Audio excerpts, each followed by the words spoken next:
Liçeni i Belshit, një pasuri natyrore e Shqipërisë, po përballet me kërcënime serioze për shkak të zhdukjes së rrosave dhe dëmtimit të ekosistemit. Luan Kasa, një banor i apasionuar pas këtyre shpendëve, ka investuar para dhe përkushtim, duke kujdesur për më shumë se 150 rrosa, por numri i tyre po zvoglohet për shkak të kafshëve të egra dhe njerëzve që i keq trajtojnë dhe vrasin. Grabitën në kafshë të egra, tani unë nuk mund të rri, nuk ka një njeri që të më ndihmoj pak, edhe sikur shumë pak.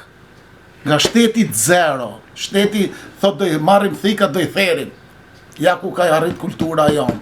Po përsa i përket, ka vjedhje edhe nga njerëz? Ka vjedhje nga individ, sepse nuk e kuptojnë që këto e dinë se thonë, se ka bashkia, apo se ka lek, me një fjalë, nuk janë me atë kulturën që duam neve.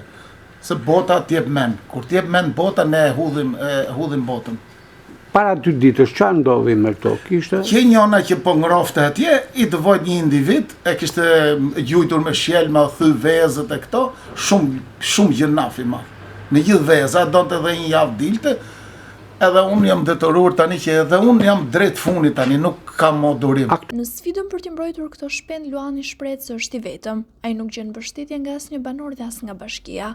Grabitën në kafshë të egra, tani unë nuk mund të rri, nuk ka një njeri që të më ndihmoj pak, edhe sikur shumë pak.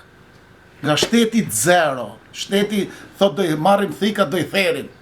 Ja ku ka arrit kultura jonë. Ky banor i bën thirrje urgjente për ndihmë autoriteteve ta mbështesin në mbrojtjen e rrosave, duke theksuar se situata është alarmante. Unë i bëj një apel edhe shtetit, sepse e gjithë ky që kryesor është ke shteti, po s'pat shtet neve individi është zero. Shteti nuk të shikon fare, as nuk do t'ja di, do vetëm reklama dhe fasata.